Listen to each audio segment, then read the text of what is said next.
Hello,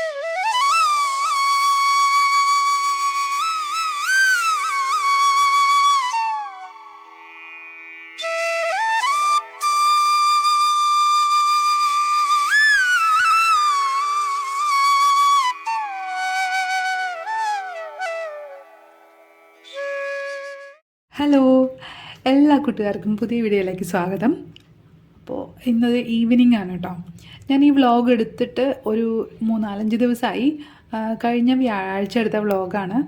അപ്പോൾ അത് കഴിഞ്ഞിട്ട് പിറ്റേ ദിവസം വെള്ളിയാഴ്ച വുമൻസ് ഡേയും ശിവരാത്രിയൊക്കെ ആയിരുന്നു. അപ്പോൾ അന്ന് രാവിലെ എടുത്ത വ്ളോഗ് ഞാൻ അന്ന് തന്നെ ചൂടോടെ അങ്ങ് അപ്ലോഡ് ചെയ്തിട്ടോ. എഡിറ്റിംഗ് ഒക്കെ കഴിഞ്ഞ കാരണം പിന്നെ അങ്ങ് അപ്ലോഡ് ചെയ്യാമെന്ന് വിചാരിച്ചു. പിന്നെ വീക്കെൻഡ് വ്ളോഗ് മൺഡേ ചെയ്തു. അപ്പോൾ ഇത് പെൻഡിങ് ആയിട്ട് കിടപ്പുണ്ടായിരുന്നു. എന്നാൽ ഇത് ഒന്ന് റെഡിയാക്കിയിട്ട് ഇന്ന് തന്നെ ചെയ്യണമെന്ന് വിചാരിച്ചിട്ട് അങ്ങ് ചെയ്തതാണ് കേട്ടോ. അപ്പോൾ ഞാനിവിടെ ചെയ്തുകൊണ്ടിരിക്കുന്നത് നമ്മുടെ പുതിയ മോപ്പ് വാങ്ങിച്ചതൊന്ന് സെറ്റ് ചെയ്യാം കേട്ടോ. അപ്പോൾ ഞാൻ ഇങ്ങനത്തെ മോപ്പല്ല യൂസ് ചെയ്തിരുന്നത്, നോർമൽ മോപ്പായിരുന്നു. അപ്പോൾ ഇങ്ങനത്തെ ഒരെണ്ണം വാങ്ങിക്കണമെന്ന് വിചാരിച്ചിരിക്കുകയായിരുന്നു. അങ്ങനെ ഞങ്ങൾ ഇവിടെ മെറീന മാളിൽ പാറിൻ്റെ സൈക്കിളൊക്കെ നോക്കാനായിട്ട് പോയിട്ടുണ്ടായിരുന്നു. ഞാനൊരു വ്ളോഗിൽ കാണിച്ചിട്ടുണ്ടായിരുന്നു. അപ്പോൾ സ്പാറിൽ കയറിയപ്പോൾ അവിടെ നിന്ന് വാങ്ങിച്ചതാണ് കേട്ടോ. അത്യാവശ്യം നല്ല ഓഫർ ഉണ്ടായിരുന്നു. ഇതിൻ്റെ ഒരു MRP കണ്ടത് മിൽട്ടൻ്റെ ആണത്. MRP കണ്ടത് ഒരു 1700 രൂപയൊക്കെ ഉണ്ടായിരുന്നു. പക്ഷെ അവിടെ ഓഫറിന് 749 രൂപയ്ക്കാണ് കിട്ടിയത്. അപ്പോൾ ഇതിൻ്റെ സ്റ്റിക്കൊക്കെ ഒന്ന് ഫിറ്റ് ചെയ്തിട്ട് അതിൻ്റെ വർക്കിംഗ് ഒക്കെ ജസ്റ്റ് ഒന്ന് ഞാൻ നോക്കുമായിരുന്നു. എനിക്കങ്ങനെ ഉപയോഗിച്ച് പരിചയമില്ല. അപ്പോൾ ഒരുപാട് മിക്ക വീടുകളിലും എല്ലാവരും ഇപ്പോൾ ഇങ്ങനത്തെയാണ് യൂസ് ചെയ്യണേ. നല്ല കൺവീനിയൻ്റ് ആണെന്ന് മിക്കവരും പറഞ്ഞത് കേട്ടിട്ടാട്ടോ ഞാൻ വാങ്ങിച്ചത്. അപ്പോൾ എനിക്കും വാങ്ങിച്ച് ഉപയോഗിച്ച് കഴിഞ്ഞപ്പോൾ നന്നായിട്ട് ഇഷ്ടമായി. നമുക്ക് പെട്ടെന്ന് തന്നെ തുടച്ചെടുക്കാൻ പറ്റും. അതുപോലെ ഇത് ഡ്രൈ ആയി കിട്ടാനായിട്ടൊക്കെ നല്ല എളുപ്പമായിട്ട് തോന്നി. അപ്പോൾ ഞാനതൊക്കെ ഒന്ന് റെഡിയാക്കി വെച്ചു. അപ്പോൾ നാളെ അക്ക വരുമ്പോൾ രാവിലെ കൊടുക്കാമല്ലോ എന്ന് വിചാരിച്ചിട്ട് ഞാനത് റെഡിയാക്കി വെച്ചതാട്ടോ. അങ്ങനെ ഞാനിതൊക്കെ എടുത്തു വെച്ചുകൊണ്ടിരിക്കുന്ന സമയത്താണ് പാറു ഉറങ്ങുമായിരുന്നു, എഴുന്നേറ്റ് വന്നേ. അങ്ങനെ ആള് എഴുന്നേറ്റ് വന്നപ്പം ഇതൊക്കെ കണ്ടു കഴിഞ്ഞപ്പോഴേക്കും ആൾക്കൊരു കൗതുകമാണ് കേട്ടോ. ഇങ്ങനെ എന്തെങ്കിലുമൊക്കെ കണ്ടു കഴിഞ്ഞാൽ വരണത് എൻ്റേതായ AC റിമോട്ടും പിന്നെ അവിടെ ഒരു ബോൾ കിടപ്പുണ്ടായിരുന്നു. ബെഡിൽ എന്തെങ്കിലും ഒരു ടോയ് കൊണ്ട് വയ്ക്കും. അപ്പോൾ അതും കൊണ്ടാട്ടോ വന്നേ. പിന്നെ അതാ ഞാനെടുത്ത് വയ്ക്കാൻ പോയപ്പോൾ ഉറക്കപ്പിച്ചിൽ പാറു ഇങ്ങനെ ഇരുത്തിയപ്പോൾ അവിടെ ഇങ്ങനെ ഉറക്കപ്പിച്ച് പോയിട്ടില്ല കേട്ടോ. അങ്ങനെ ഇരിക്കുകയാണ് ആള്. പിന്നെ ഇത്രയേറെ എടുത്ത് നമ്മുടെ കയ്യിൽ ഇത്രയേറെ ഇരുന്നിട്ടൊക്കെയാണ് ആളൊന്ന് ഉഷാറാവുക.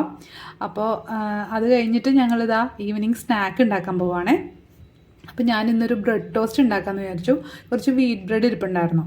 അപ്പം എന്നാൽ ടോസ്റ്റ് ഉണ്ടാക്കി കൊടുക്കാൻ പാറുവിന് ഇഷ്ടമാണത്. പാല് മാത്രം ഒഴിച്ചിട്ടാണ് കേട്ടോ ഉണ്ടാക്കണേ. അപ്പോൾ അതുണ്ടാക്കാൻ വേണ്ടിയിട്ട് ഇതാ കൗണ്ടർ ടോപ്പിൽ കയറി ഇരിക്കുകയാണ്. അവൾക്ക് ഇങ്ങനെയൊക്കെ ഉണ്ടാക്കുമ്പോൾ കാണാൻ ഭയങ്കര ഇഷ്ടമാണ് കേട്ടോ. ഞാനിത് ചെയ്യുന്ന വീഡിയോ ഞാൻ ക്യാമറയൊക്കെ സെറ്റ് ചെയ്ത് വെച്ചു. പക്ഷേ റെക്കോർഡ് ചെയ്യാനായിട്ട് വിട്ടുപോയിട്ടാണ്. ഞാൻ റെക്കോർഡ് ആയിട്ടുണ്ടെന്ന് വിചാരിച്ചിട്ട് നോക്കിയിപ്പം ആയിട്ടില്ല. പിന്നെ ഇത് ഈസി ആയിട്ട് എല്ലാവർക്കും അറിയാവുന്ന സംഭവം തന്നെയാണ്. ഞാൻ ബട്ടർ ഒന്ന് 2 സൈഡിലും ഒന്ന് പുരട്ടിയിട്ട് ഇതുപോലെ ടോസ്റ്റ് ചെയ്തിട്ട് എന്താ പറയുക, അതിലേക്ക് പാലൊഴിക്കും. എന്നിട്ട് ഇത്തിരി പഞ്ചസാരയും കൂടെ ബ്രെഡിലേക്ക് തന്നെ കേട്ടോ, പാലൊഴിച്ച് പഞ്ചസാരയും കൂടെ മേളിൽ തൂവിയിട്ട് അതിൻ്റെ മേളിൽ മറ്റേ ബ്രെഡ് വയ്ക്കും. എന്നിട്ട് വീണ്ടും പാലൊഴിക്കും. എന്നിട്ട് 2 സൈഡും ഒന്ന് നല്ലോണം മുരിച്ചെടുക്കും. അപ്പോൾ ഞാനിങ്ങനെ 4 പീസേ ഉണ്ടാക്കണുള്ളൂ. ഞങ്ങൾ 2 പേരല്ലേ ഉള്ളൂ. ഷൈച്ചേട്ടന് ഇന്നത്തെ ലേറ്റായിട്ടേ വരുള്ളൂ. അപ്പോൾ പിന്നെ ഷൈച്ചേട്ടന് വേണ്ടായിരുന്നു. അപ്പോൾ TV ഒക്കെ കണ്ട് ഞങ്ങളത് കഴിക്കാൻ പോവാം കേട്ടോ. അപ്പോൾ പാറുവിന് ഞാൻ കട്ട് ചെയ്തൊക്കെ കൊടുക്കുവാണ്. TV ഓരോന്നൊക്കെ കണ്ടിട്ട് അവൾ ഇങ്ങനെ ഓരോന്നൊക്കെ പറയുവാണ്. ഓരോ ക്യാരക്ടേഴ്സിൻ്റെ പേരൊക്കെ പറഞ്ഞിട്ട് ഇങ്ങനെ ഇരിക്കുകയാണ്. അവൾക്ക് കുറേ ആൾക്കാരെയൊക്കെ നന്നായിട്ട് അറിയാം. അവളുടെ ഫേവറേറ്റ് കാർട്ടൂൺസൊക്കെ കാണുമ്പം അവളുടെ അതിൻ്റെ പേരൊക്കെ പറഞ്ഞിട്ട് എൻ്റെ അടുത്ത് അങ്ങനെ പോയി ഇങ്ങനെ പോയി എന്നൊക്കെ കാണുമ്പോൾ ഓരോന്ന് പറയുവാണ്. ആൾക്ക് ഞാൻ എപ്പോഴും പറയില്ല, തന്നെ കഴിക്കാനാണ് കൂടുതൽ ഇഷ്ടം. അത് കഴിഞ്ഞിട്ട് വിളക്കൊക്കെ കൊളുത്തി പ്രാർത്ഥനയൊക്കെ കഴിഞ്ഞിട്ടാണ് പിന്നെ അടുക്കളയിൽ കയറണം കേട്ടോ. അപ്പോൾ കുറച്ച് അധികം പച്ചക്കറികളൊക്കെ ഇരിപ്പുണ്ടായിരുന്നു.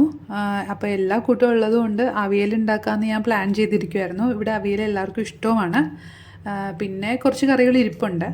മീൻകറി കുറച്ചിരിപ്പുണ്ട്. പിന്നെ പപ്പടം കാച്ചിയതിരിപ്പുണ്ട്. അപ്പോൾ അതൊക്കെ കൂട്ടി കഴിക്കുമ്പം എന്തായാലും പച്ചക്കറി എന്തായാലും വേണം. മീൻ മാത്രമായിട്ട് അങ്ങനെ വലിയ പ്രിയമല്ലേ ഇവിടെ. എനിക്കും അതെ, ഷൈച്ചേട്ടനും അതെ. അപ്പോൾ പച്ചക്കറി ഇത് എല്ലാം ഇരിക്കുന്നതുകൊണ്ട് അവിയലങ്ങ് ഉണ്ടാക്കിയേക്കാം എന്ന് വിചാരിച്ചു. ഞങ്ങൾക്ക് 2 പേർക്കും ഇഷ്ടം അവിയൽ. ഇപ്പം ഞാൻ പാറുവിനും അവിയൽ കൂട്ടി ചോറ് കൊടുക്കാറുണ്ട് കേട്ടോ. അപ്പോൾ എല്ലാം ഒന്ന് കൈകൊണ്ട് ഉടച്ച് ഒന്ന് ചേർത്തിട്ട് അങ്ങ് കൊടുക്കുമ്പോൾ അവൾ അറിയില്ല, കഴിച്ചോളും. അങ്ങനെ ഞാൻ ഈ ഗ്ലൗസൊക്കെ ഇട്ടേക്കുന്നത് വേറൊന്നുമല്ല, എനിക്ക് ഈ ചേനയും ചേമ്പും എടുക്കുമ്പോൾ കൈ ചൊറിയും കേട്ടോ. അപ്പോൾ അത് കാരണം ഞാനങ്ങനെ ഇടുവാണ്. ഇത് ഗ്ലൗസ് ഇല്ലെന്നുണ്ടെങ്കിൽ ഞാനൊരു പ്ലാസ്റ്റിക്കിൻ്റെ കിറ്റ് എടുത്ത് കയ്യിലിടും. അങ്ങനെയൊക്കെയാണ് ചെയ്യുക. അതെല്ലാം ഒന്ന് കട്ട് ചെയ്ത് കഴുകി ആദ്യമേ തന്നെ ഞാൻ ഈ ചേനയും ചേമ്പും വേവിക്കാൻ വെക്കാം. ചേനയ്ക്ക് അത്യാവശ്യം വേവുണ്ടല്ലോ, ചേമ്പിന് അത്രയില്ല, എന്നാലും ഞാൻ ഒന്നിച്ചെടുത്തുകൊണ്ട് ഒന്നിച്ച് അങ്ങോട്ട് വെക്കുകയാണ്. ഉപ്പിട്ടിട്ടില്ല, വെള്ളം മാത്രം ഒഴിച്ചിട്ട് എല്ലാ പച്ചക്കറിയും കൂടെ വരുമ്പോൾ വേവാൻ ആവശ്യമുള്ള വെള്ളം കൂടെ ഒഴിച്ചിട്ടാണ് ഞാൻ വെക്കണേ. അത് കഴിഞ്ഞാണ് ആ വേവണ സമയം കൊണ്ട് നമുക്ക് ബാക്കിയുള്ള പച്ചക്കറിയും കൂടെ നമുക്ക് റെഡിയാക്കി എടുക്കാം. അപ്പോൾ ഈ പീലർ വെച്ചിട്ട് ക്യാരറ്റും പിന്നെ ഉരുളക്കിഴങ്ങും ഒക്കെ ഞാൻ ഈ പീലർ വെച്ചിട്ട് തന്നെയാണ് കേട്ടോ ചെയ്യണേ. ഈ ക്യാരറ്റിൻ്റെ ഉള്ള് ഇങ്ങനെ പോതുപോലെ ഇരിക്കുക കേട്ടോ. അത് ഒരു നനഞ്ഞ മാതിരി തോന്നുമ്പോൾ നമ്മളൊന്ന് കത്തിയും കൊണ്ട് വെക്കുമ്പോൾ അതിങ്ങനെ ഇളകിപ്പോരും. അതിങ്ങനെ ഉള്ളിലൊരു ചീഞ്ഞത് മാതിരി ഉള്ള് മാത്രം. അപ്പോൾ ഞാൻ അത്രയും ഭാഗം അങ്ങ് കളഞ്ഞു. പുറമേ നിന്ന് കണ്ടാൽ നമുക്കൊന്നും തോന്നില്ല, പക്ഷെ ഉള്ളിൽ അങ്ങനെയായിരുന്നു ഇരുന്നിരുന്നേ. നല്ല മഴയൊക്കെ ഉള്ള സമയത്താണ് സാറിന് അങ്ങനെ വരാറ്, ഇതെന്താണെന്നറിയില്ല. അപ്പോൾ പച്ചക്കറികൾ ഇന്നിപ്പോൾ ക്യാരറ്റ്, ഉരുളക്കിഴങ്ങ്, പിന്നെ എന്താ ചേമ്പും ചേനയും നമ്മൾ വേവിക്കാൻ വെച്ചിട്ടുണ്ട്. ഇനി കുറച്ച് അമരയ്ക്ക ഉണ്ടായിരുന്നത് ഞാൻ കഴിഞ്ഞ ദിവസം തോരൻ വെച്ചു. അപ്പോൾ കുറച്ച് ഞാൻ അവിയൽ വെക്കാമല്ലോ എന്നുള്ള പ്ലാനിൽ ഞാൻ മാറ്റി വെച്ചിട്ടുണ്ടായിരുന്നു. അപ്പോൾ അതുണ്ട്. പിന്നെ മുരിങ്ങക്കായ ഉണ്ട്, അതൊക്കെ ചേർത്ത്, പിന്നെ ഒരു കായുണ്ട്. അങ്ങനെ അതെല്ലാം ചേർത്ത് നമ്മൾ അവിയൽ ഉണ്ടാക്കാൻ പോകാം കേട്ടോ. ഇത്രയും പച്ചക്കറിയൊക്കെ ആകുമ്പോൾ തന്നെ അവിയലിന് നല്ല ടേസ്റ്റ് ഉണ്ടാവും. അപ്പോൾ ഇതൊന്ന് വെന്ത് വന്നപ്പോഴേക്കും, ചേനയും ചേമ്പും വെന്ത് വന്നപ്പോഴേക്കും, ഒരു പകുതി മുക്കാൽ വേവായപ്പോഴേക്കും ഞാൻ ഈ പച്ചക്കറികളെല്ലാം കൂടെ ഇട്ടിട്ട് വെള്ളം ആവശ്യത്തിന് ഉണ്ടായിരുന്നു, പിന്നെ വേറെ ഒഴിച്ചില്ല. എന്നിട്ട് അങ്ങ് വെച്ചു. പിന്നെ ഇടയ്ക്കൊന്ന് തുറന്നിട്ട് അത്യാവശ്യം ഒന്ന് വേവായി കഴിയുമ്പോഴേക്കും ഞാൻ ഉപ്പും കൂടി ഇട്ട് കൊടുക്കും കേട്ടോ. പിന്നെ നമുക്ക് അവിയലിനുള്ള ആ തേങ്ങ ഒതുക്കിയെടുക്കാം കേട്ടോ. അപ്പം ഇത് ഫ്രീസറിലിരുന്ന തേങ്ങയാണ്, അതാണ് എടുക്കാൻ ഇച്ചിരി ബുദ്ധിമുട്ട്. പിന്നെ ഇതിപ്പോൾ ആവി കയറ്റി എടുക്കാനുള്ളതല്ലേ, അപ്പോൾ അത് കാരണം ഞാൻ തണുപ്പ് മാറ്റണമൊന്നുമില്ല. മിക്സിയിലിട്ട് ഒന്ന് കറക്കി കഴിയുമ്പോഴേക്കും ഒന്ന് റെഡി ആയിക്കോളും.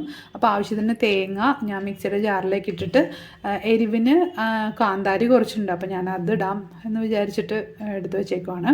അപ്പോൾ കുറച്ച് കാന്താരി ഇടുന്നുണ്ട്. പിന്നെ ഒരു പച്ചമുളക് തീർന്നു എൻ്റെ കയ്യിൽ, ഒരെണ്ണേ ഉണ്ടായിരുന്നുള്ളൂ, എന്നാൽ അതും കൂടി ഇട്ടേക്കാമെന്ന് വിചാരിച്ചു. പിന്നെ ഞാൻ മുളക് പൊടി ഇന്ന് ഇടണില്ല കേട്ടോ. ആവശ്യത്തിന് എരിവിന് ഞാൻ ഈ പച്ചമുളക് ഇട്ടിട്ടുണ്ട്. എപ്പോഴും ഞാൻ മുളക് പൊടി ഇടില്ല, ഇങ്ങനെ മാറി മാറിയൊക്കെ ഉണ്ടാക്കും. ഇന്നിപ്പം ആ കളറ് നല്ല മഞ്ഞ കളർ തന്നെ ഇരിക്കട്ടെ എന്ന് വിചാരിച്ചിട്ട് ഞാൻ മഞ്ഞപ്പൊടി മാത്രമേ ഇട്ടുള്ളൂ കേട്ടോ. പിന്നെ ജീരകം ഇത്രയും ഇട്ടിട്ട് വേറെ വെളുത്തുള്ളി ഒന്നും ഞാൻ ഇടാറില്ല കേട്ടോ അവിയലിൽ.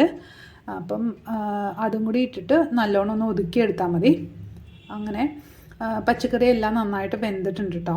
അപ്പോൾ ഇനി നമുക്ക് ഈ ഒതുക്കി വെച്ചേക്കുന്ന തേങ്ങയും കൂടെ ചേർക്കാം. അപ്പോൾ തേങ്ങ ഞാൻ എപ്പോഴും ചേർക്കുമ്പോൾ തേങ്ങയിട്ട് പെട്ടെന്ന് അങ്ങോട്ട് മിക്സ് ചെയ്യൂല. എല്ലാം ഒന്ന് ഇളക്കി വെച്ചിട്ട് നടുക്ക് തന്നെ ഒരു ചെറിയൊരു കുഴി പോലെ ഉണ്ടാകും. എന്നാൽ ഈ പാനിൽ ടച്ച് ചെയ്യുന്ന രീതിയിൽ തേങ്ങ ഇടില്ല, പെട്ടെന്ന് അടുക്കി പിടിക്കുമല്ലോ. അപ്പോൾ ഒന്ന് ഒതുക്കി വെച്ചിട്ട് ഞാൻ മേലെ തേങ്ങ അങ്ങ് ഇട്ടിട്ട് നല്ലോണം പച്ചക്കറി വെച്ച് തന്നെ നല്ലോണം തട്ടിപ്പൊത്തി ഒന്ന് തേങ്ങ കാണാത്ത രീതിയിൽ ഒന്ന് പച്ചക്കറി അങ്ങ് തട്ടിപ്പൊത്തി വയ്ക്കും.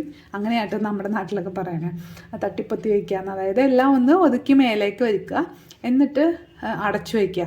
അപ്പോൾ എന്താ ഗുണം എന്ന് പറഞ്ഞാൽ തേങ്ങ ചട്ടിയിൽ മുട്ടിയുണ്ടെങ്കിൽ പെട്ടെന്ന് അടി പിടിച്ചു പോവും.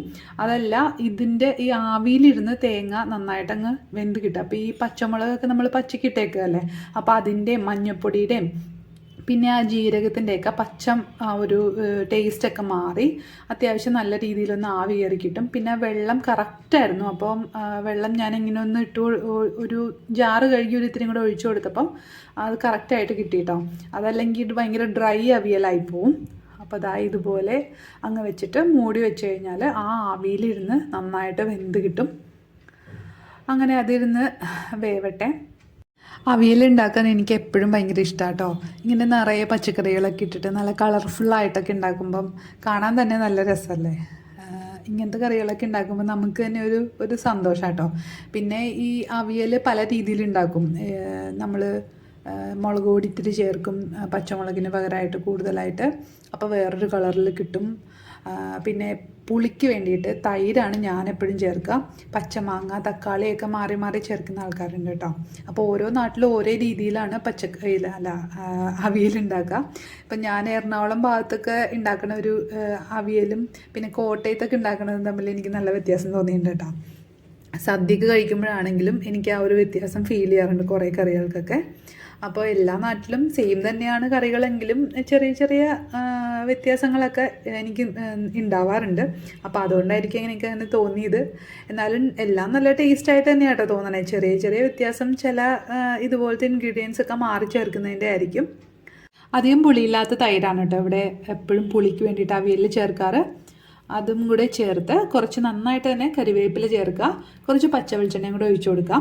അപ്പോഴേക്കും നമുക്ക് ഗ്യാസ് ഓഫ് ചെയ്യാം. ഇനിയിപ്പോൾ കുക്കാവേണ്ട ആവശ്യമില്ല. ഇനി എല്ലാം കൂടെ ഒന്ന് നന്നായിട്ട് യോജിപ്പിച്ചെടുക്കുക. അത്രയേ ഉള്ളൂ, നമ്മുടെ അവിയൽ റെഡിയായി. ഒരു പ്രത്യേക മണം കേട്ടോ ഈ പച്ച വെളിച്ചെണ്ണ ഒഴിച്ച് നന്നായിട്ട് മിക്സ് ചെയ്ത് കഴിയുമ്പോൾ ആ പരിസരത്തൊക്കെ ആ മണം ഉണ്ടാവും. നമ്മൾ ഉണ്ടാക്കണവർക്ക് അത്രയ്ക്ക് ഇങ്ങോട്ട് കിട്ടിയില്ല എന്നുണ്ടെങ്കിലും അപ്പുറം ഇപ്പുറമുള്ള ആൾക്കാർക്കൊക്കെ ആയിരിക്കും ഇതിൻ്റെ സ്മെല്ല് നന്നായിട്ട് വരാം. നല്ലൊരു കൊതി വരുന്ന ഒരു സ്മെല്ലാണ് ഇതിൻ്റെ. അപ്പോൾ നമ്മുടെ അവിയലും കൂടെ റെഡി ആയിട്ടുണ്ട്. ഞങ്ങൾക്ക് ഇന്ന് അത്താഴത്തിനാട്ടോ ഇത് ഞാൻ ഉണ്ടാക്കിയത്. ഇവിടെ മിക്കവാറും ചോറ് തന്നെയായിരിക്കും അത്താഴത്തിന് ഉണ്ടാവുക. കാരണം ഷൈച്ചേട്ടന് അത് തന്നെയാണ് ഇഷ്ടം. അപ്പോൾ എനിക്കും ചോറ് തന്നെയാണ് കൂടുതൽ ഇഷ്ടം. അപ്പോൾ പക്ഷേ കുറച്ച് നേരത്തെ കഴിക്കും, ക്വാണ്ടിറ്റിയും കുറച്ച് കുറവേ കഴിക്കുള്ളൂ രാത്രി. അപ്പോൾ അവിയലൊക്കെ ഉണ്ടെങ്കിൽ കുറച്ച് അവിയൽ കൂടുതൽ കഴിച്ചാൽ മതിയല്ലോ. അപ്പോൾ ഇതുപോലെ എല്ലാം ഒന്ന് ഒതുക്കി വെച്ചിട്ട് ഒന്ന് മൂടി വെച്ച് ആ വെളിച്ചെണ്ണയുടെയൊക്കെ ആ ഫ്ലേവർ ശരിക്കും ഉള്ളിലേക്ക് തന്നെ ഇറങ്ങും. അപ്പോൾ ഇന്ന് രാത്രി കുറച്ച് മീൻകറി ഉണ്ട്, തലേദിവസത്തെ കറിയാണ്. അതും പപ്പടവും അവിയലും ചോറുമാണ് കേട്ടോ. അപ്പോൾ ഇന്നത്തെ ഒരു കുഞ്ഞു വ്ളോഗായിരുന്നു. എല്ലാവർക്കും ഇഷ്ടപ്പെട്ടു എന്ന് വിചാരിക്കണം. ഇഷ്ടപ്പെട്ടിട്ടുണ്ടെങ്കിൽ നമ്മളെ സപ്പോർട്ട് ചെയ്യുക, സബ്സ്ക്രൈബ് ചെയ്യാനും ലൈക്ക് ചെയ്യാനും ഒന്നും മറന്നു വരുത് കേട്ടോ. അപ്പോൾ പുതിയൊരു നല്ല വീഡിയോ ആയിട്ട് വരണവരെ thank you for watching. By.